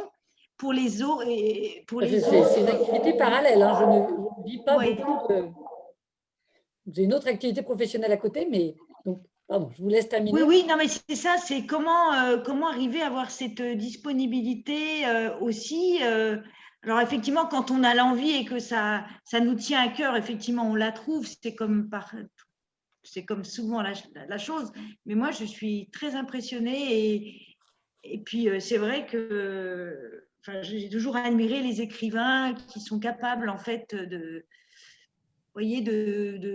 créer des fictions. Alors là, effectivement, certaines, c'est sur aussi le feedback d'expérience, hein, puisqu'on est quand même assez proche, en fait, des univers, un petit peu de l'entreprise, pour certaines, notamment l'écriture à deux mains, et puis Valentine aussi, qui illustre effectivement sur les thématiques liées à l'entreprise, je dirais. Je veux bien répondre sur un des points de Anne et puis je laisse mes amis répondre sur d'autres points, mais sur le temps qu'on trouve pour écrire, je dirais que c'est comme aller à la piscine ou faire du sport. C'est parce que ça nous est nécessaire et qu'on en a vraiment envie. Parce que c'est vrai que, alors, sauf pour celles qui ont un contrat déjà avec leur éditeur, mais quand c'est juste une initiative personnelle, personne ne vous oblige à faire que ça soit écrit ou pas. Et donc, à un moment, il faut s'astreindre à une sorte de discipline parce que sinon, le temps se dilue et on perd l'énergie et la motivation qu'il y a dedans. Donc, c'est vrai que quand on se lance là-dedans, ça veut dire que soit on dort moins, soit il y a des choses qu'on fait en moins. Mais si on n'a pas du temps, après il y a des auteurs dont c'est le métier qui ne font que ça, donc effectivement eux, leur temps est dédié. Mais quand on a d'autres activités, non seulement professionnelles mais aussi familiales, Oui, bien sûr. eh bien, ça vient au détriment d'autres choses, mais en même temps, je trouve que, voilà, et je crois que je parle aussi pour Isabelle, mais on ne l'a jamais vécu comme au détriment d'autres choses, en plus parfois, mais pas au détriment, parce que c'est quelque chose qui nous porte, en fait. Et puis ça vous nourrit tellement que c'est même un besoin, je dirais, c'est devenu un… Hein, tout à fait. Oui, d'accord, merci. La parole à mes collègues. Bonjour, j'aurais une question à vous poser. J'ai un projet d'écriture sur des témoignages de vie et j'ai déjà récolté ces témoignages. Et ma difficulté aujourd'hui, c'est de trouver le bon ton de comment raconter ces témoignages. Si c'est en récit ou roman, je n'arrive pas à trouver le bon ton. Et la deuxième question, c'est quid des droits d'utilisation de ces témoignages? Est-ce que vous avez Voilà, donc j'ai besoin de conseils sur comment me protéger, comment protéger ces témoignages et comment écrire. Merci. Je me lâche. Merci déjà pour votre question et je vois que vous êtes bien équipés. Il y a plein de dictionnaires derrière chez vous, donc c'est une première étape super importante quand même pour bien écrire. Je vais répondre sur la question très pragmatique, juridique, comment on se protège aussi quand ce qu'on raconte vient d'ailleurs. Donc en l'occurrence, moi c'est ce que j'ai vécu, même si j'étais très partie prenante et qu'après j'étais vraiment chef de projet sur ce qui s'est passé avec les enfants dans l'ouvrage que j'ai écrit. Il faut signer en fait. Il faut signer des autorisations qui encadrent soit les verbatims, je ne sais pas la façon dont quelle forme littéraire va prendre l'ouvrage que vous avez en tête, mais si c'est un récit que vous ponctuez avec des verbatims, donc des citations qui sont issues des entretiens que vous passez avec ces gens-là, il faut que ces verbatims, que vous puissiez avoir l'autorisation de pouvoir les mettre dans un ouvrage sans que les personnes dont vous parlez ne réclament de droits d'auteur, parce que c'est aussi ça l'histoire. Ce n'est pas eux qui écrivent le livre, même si c'est leur vie que vous racontez, c'est quand même pas eux qui font le travail d'écriture. Donc, soit vous décidez de répartir une partie des droits d'auteur avec les pourcentages que l'éditeur vous cédera, soit non, mais de toute façon, il faut que vous puissiez avoir une autorisation écrite, donc une forme de contrat, mais il y a des formulaires qui existent sur Internet que vous pouvez très vite utiliser pour faire signer tous les protagonistes que vous mettez au sein de votre ouvrage. Après, la journaliste que je suis sur la partie ton dont vous parlez, j'arrive pas à trouver le ton. c'est difficile comme ça sans savoir quelle vie vous allez raconter ou combien de personnages vous avez. La seule chose que je pourrais vous dire, moi, c'est qu'est-ce qui lie tous ces personnages, du verbe lier, hein, pas lire pour le coup, mais qu'est-ce qui lie ces personnages? Est-ce qu'il n'y a pas un point commun? Est-ce qu'il n'y a pas quelque chose qui pourrait raconter une histoire dans les histoires de chacun finalement et qui serait votre colonne vertébrale? Parce que la difficulté quand on raconte la vie d'autres personnes, c'est de ne pas tomber dans l'aspect catalogue. Donc, c'est parce que voilà, ça peut, c'est pas que ça va être une difficulté pour un éditeur, mais ça vous empêchera d'émerger véritablement. Si vous avez un angle, un twist, quelque chose vraiment de très serré qui va faire une vraie veine éditoriale dans le cadre de votre ouvrage, là, ça peut véritablement mettre beaucoup plus de chances de votre côté, aussi bien pour un éditeur que pour un lecteur ensuite.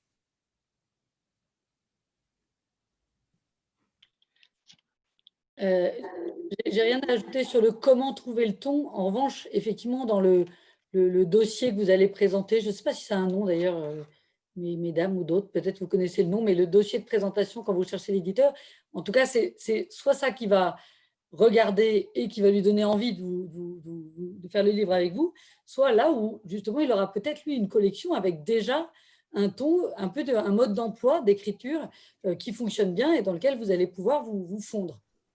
Donc ça, il se peut aussi que ça existe et que vous choisissiez d'ailleurs un éditeur en vous disant tiens, bah lui, c'est des témoignages sur je ne sais quoi qui n'a rien à voir avec mon texte à moi, mais cette manière-là me plaît. Et à ce moment-là, vous allez commencer votre relation en disant c'est ça qui me donne envie d'être édité chez vous.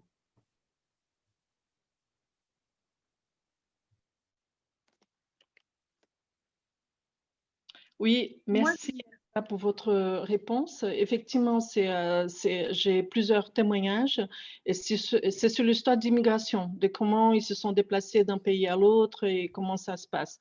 Et en fait, les difficultés, j'avais pensé à faire comme une échelle de temps pour expliquer un peu les déplacements, mais la façon comment insérer cette histoire, c'était la difficulté. Comme vous avez dit, faire très attention à que ça ne devienne pas un catalogue, parce qu'après, c'est très rébarbatif et ce n'est pas intéressant.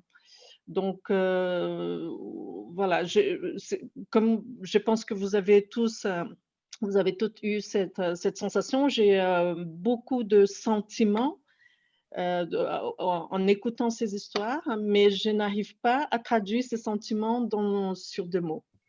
En fait, voilà. Et j'ai une question toute bête, mais pourquoi le livre? Pourquoi pas le podcast? Bonne question.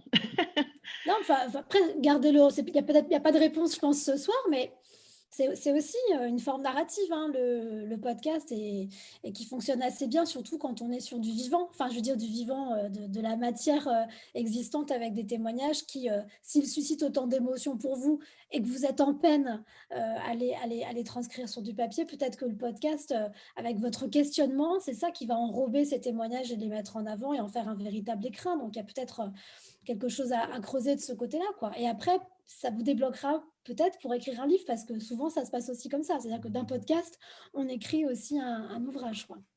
D'accord. Oui, c'est très, très bien pensé. Seulement, je vis à l'étranger et là où je vis, la radio n'est pas un outil comme il est en France. Il n'a pas la vie qu'il a en France. Donc, les podcasts ne marcheraient pas. Éventuellement, un blog. Un blog marcherait bien mieux qu'un podcast. Mais j'imagine que la démarche est à peu près la même. Hein? Oui, tout à fait. D'accord. Merci beaucoup. Vous êtes où, en fait, on vous a pas demandé? Je suis au Brésil. J'en étais sûre, j'ai reconnu l'accent. Zut alors. Non, mais vous savez, moi je m'appelle Grangy, mais en vrai je m'appelle D'Acosta. D'accord, ok, merci. J'en profite pour prendre la parole. En tout cas, pour les questions très pointues, pratiques sur vos problématiques en fait, d'écriture à un moment donné, n'hésitez pas aussi à contacter nos auteurs ensuite sur LinkedIn. Je suis sûre qu'elles se feront une joie de se connecter avec vous et de vous répondre. Et on a pas mal de questions sur le chat qui viennent encore, donc n'hésitez pas aussi à allumer vos micros. On a une question sur qu'est-ce qu'il faut dans un dossier de présentation pour l'éditeur, où est-ce qu'on peut trouver des conseils d'écriture, est-ce qu'il y a des écrivaines de théâtre ici? Donc, on a pas mal de questions. N'hésitez pas à allumer vos micros et à les poser en direct parce que peut-être elles sont un peu plus longues que ça. Moi, j'ai une question concernant la répartition des droits d'auteur quand vous prenez un illustrateur. Comment ça fonctionne? Donc, c'est pour Isabelle et Régine. Alors, je vais prendre la parole, Sadvaïsa.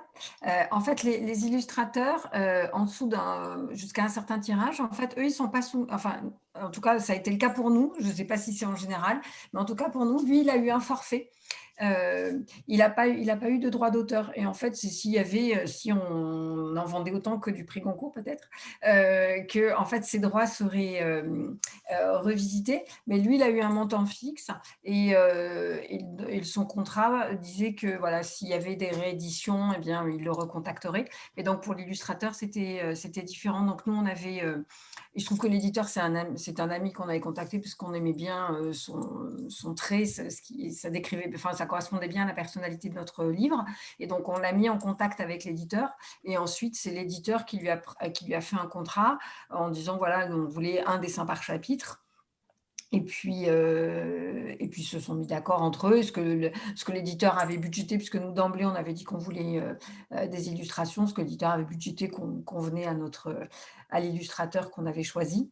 Et donc voilà.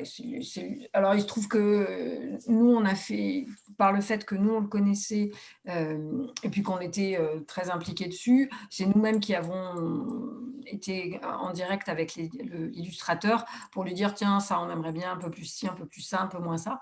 Et donc en fait, l'éditeur a fait quasiment aucune correction, commentaire sur les illustrations. D'accord. Merci beaucoup. Mais en tout cas, c'est une expérience. Je ne sais pas si ça fonctionne comme ça tout le temps.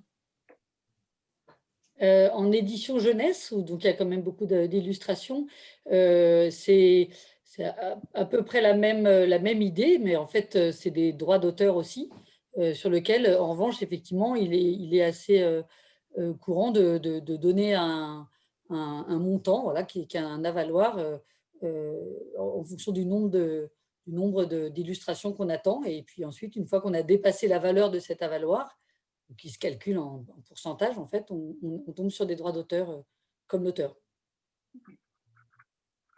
Et est-ce que ça baisse vos droits d'auteur à vous, en conséquence? Alors, en l'occurrence, dans ma maison d'édition, pour l'instant, c'est moi l'auteur. Donc, le mélange de mes droits d'auteur et de la rentabilité de mes livres, c'est un petit peu imbriqué.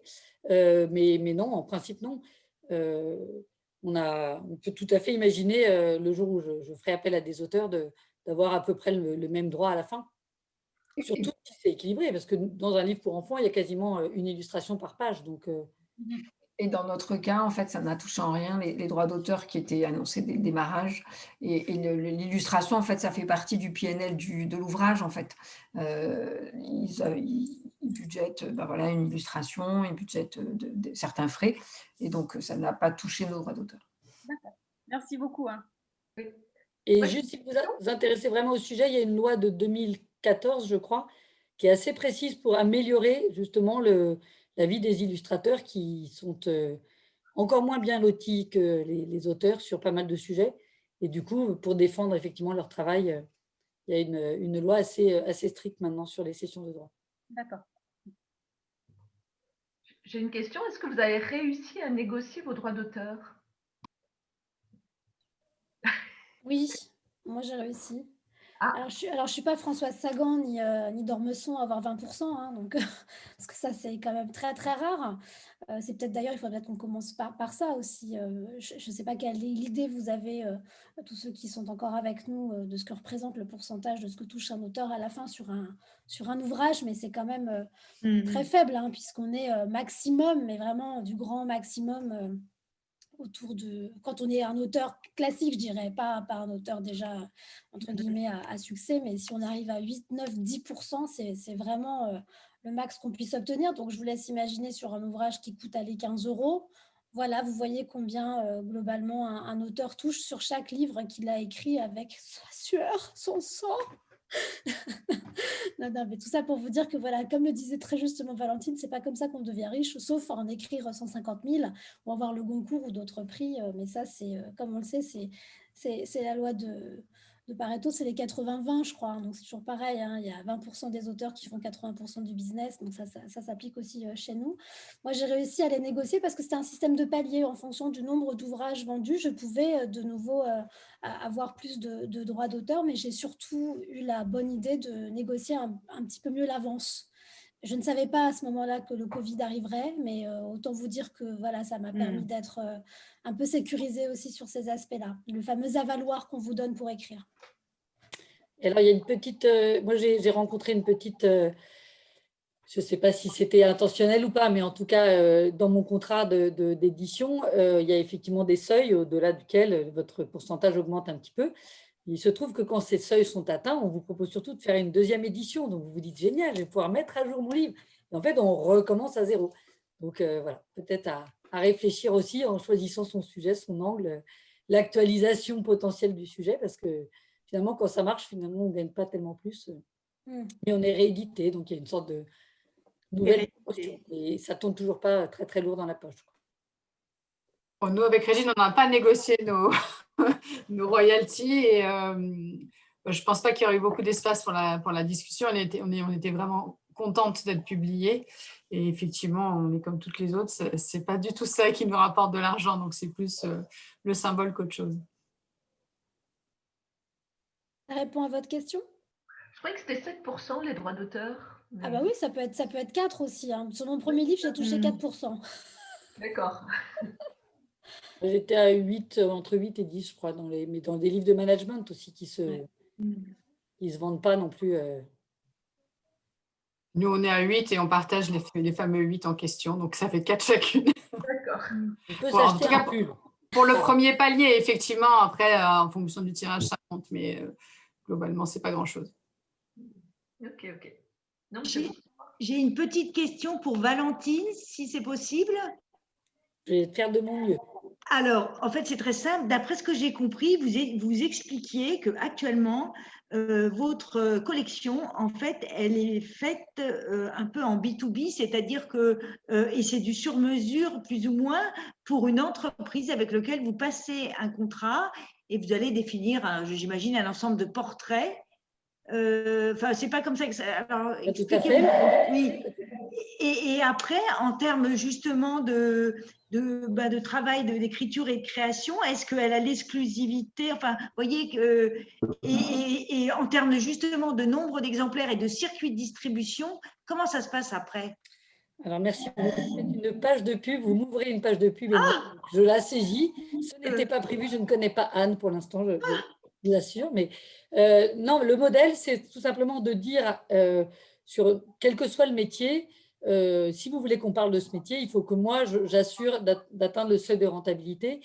Donc, j'ai besoin d'une entreprise qui m'avance en faisant une sorte de précommande d'un certain nombre d'exemplaires.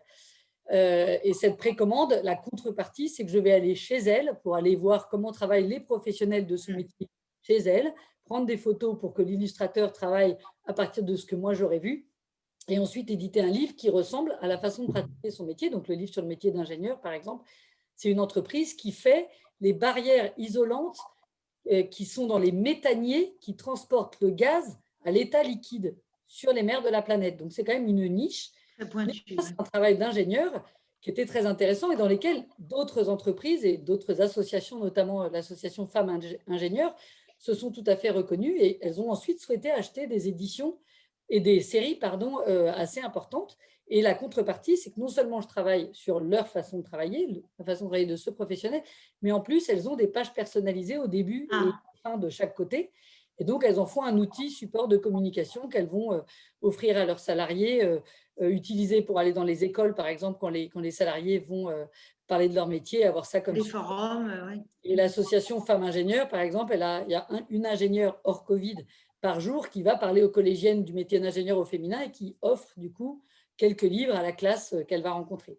Donc, ça, c'est un mode… Et l'objectif, c'est que dès que j'ai 10 titres, ce qui n'est pas encore le cas, j'ai une collection que je peux à ce moment-là distribuer en librairie. Et sinon, aujourd'hui, ça se vend à l'unité Et Madame Ballarin, l'heureuse gagnante, par exemple, elle aura un exemplaire sans les pages personnalisées qui est vendu aujourd'hui par mon site internet et dans quelques librairies de quartier, mais que c'est très, très marginal.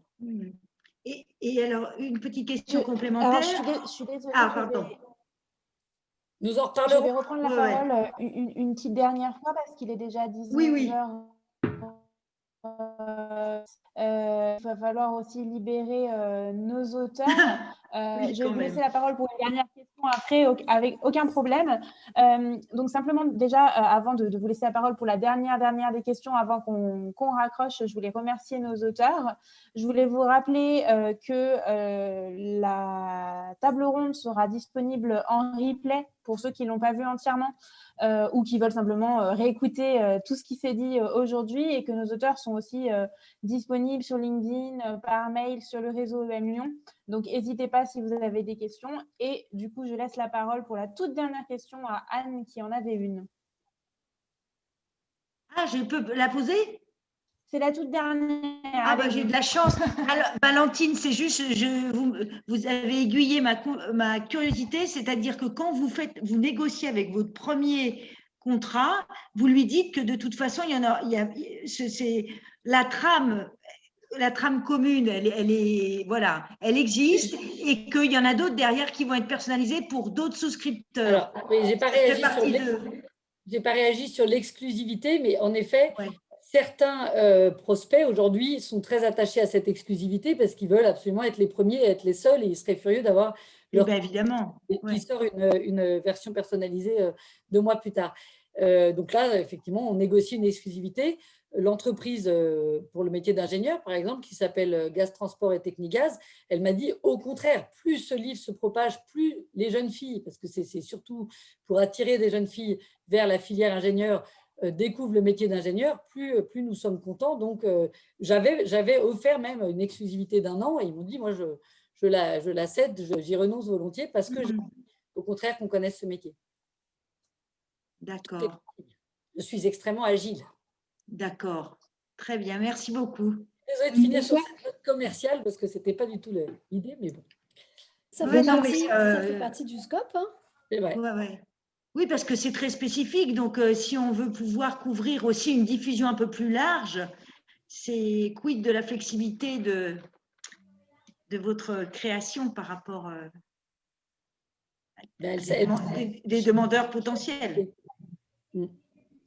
Bonsoir, excusez-moi, j'ai juste une dernière question qu'on finisse cette table ronde. Déjà, merci beaucoup pour votre intervention à tous les 4. J'ai une question qui concerne l'argent. Est-ce que vous avez participé en tant qu'auteur au financement de l'édition de votre livre? Et pour Madame Chaput-Gilbert, combien ça coûte d'être son propre éditeur? Alors, je vais laisser répondre sur l'édition, mais en tout cas, sur les autres livres, non, je n'ai pas participé. Ok. Non. La question, c'est l'auto-édition, en fait. C'est pour tout le monde. Donc, mais je veux dire, c'est l'auto-édition. C'est l'auto-édition, c'est-à-dire le fait qu'on s'auto-édite, c'est ça? Oui, aussi, oui. Votre question. Alors moi, je suis assez novice là-dessus, mais je vous engage à aller voir un papier génial du Nouvel Obs qui est paru il n'y a pas très longtemps, qui explique que des auteurs aujourd'hui qui sont très, très connus dans des maisons d'édition assez capées ont commencé par l'auto-édition. Et d'ailleurs, c'est marrant parce que le titre de l'Obs, c'était « L'auto-édition menace-t-elle » les maisons d'édition. Donc, je trouvais ça assez marrant de voir qu'à chaque fois qu'il y a une nouvelle façon de faire du business, c'est forcément une menace et pas du tout une addition pour faire émerger des nouveaux talents. Donc, peut-être que ce papier-là vous indiquera, à moins que mes copines de la soirée ne puissent vous aiguiller un peu plus que moi. Non plus, on n'a pas cofinancé notre livre. Et d'ailleurs, je pense que c'était nous, la limite qu'on s'était fixée, c'était de se dire où on trouve un éditeur, où on en fera autre chose, mais on n'était pas dans l'esprit de faire de l'auto-édition. Ok, merci. Quand vous dites auto-édition, c'est ce qu'on veut dire quand on dit vous publiez à compte d'auteur, c'est la même chose ou c'est différent? C'est ça. D'accord. Et sur mon modèle à moi, je ne vais peut-être pas rentrer dans le détail là, Louise. Si vous avez envie qu'on vous donne tous les éléments, vous me recontactez. Je pense que c'est un peu… D'accord, ok. Un modèle économique, quoi. Donc, je vous l'explique. Oui, je m'en doute. Ok. On va peut-être conclure. Non, maintenant, 19h30, hein, comme disait Charlène, on arrive au terme du partage de la table ronde. Peut-être avant de terminer cette table ronde, moi, on voulait, je pense, toutes les auteurs vous remercier, hein, le M Lyon féminin, de cette organisation géniale. Bravo. C'est super et que ça ait remporté un tel succès en nombre de participants. C'est ça qui est super, ouais. Très, très bonne surprise, ouais. Merci beaucoup. Merci à toutes, merci à tous. Et donc, comme disait Charlène, il y aura un replay et après, on pourra partager. Effectivement, on vous donnera aussi les contacts des auteurs, alumni et auteurs. Comme ça, vous pourrez échanger aussi en direct avec elles. Et pensez à Noël, hein, donc avec les cadeaux de Noël à venir. Hein. Donc, il y a 3 beaux livres à acheter. Donc, voilà, maintenant, vous avez l'inspiration si vous manque des cadeaux. Et moi, je voudrais finir sur la phrase de Virginie Lons qui nous dit qu'elle a envie d'écrire. J'espère que justement tous ceux qui étaient avec nous, toutes celles et tous ceux qui étaient avec nous ce soir ont des folles envies d'écrire et que ça leur démange, ça les démange de partout et qu'ils vont vite envoyer leur manuscrit pour 2021, justement. Et bravo à tous les garçons qui étaient là ce soir. Bravo, double bravo. Merci beaucoup. Merci pour ces témoignages. Merci à tous. Très riche. Très, très bonne soirée. Pour l'animation. Bonne soirée. Prenez soin de vous. Bravo Charlène. Merci. Au revoir. Merci. Au revoir. Charlène Laurence. Au revoir. Et Marion, bien sûr.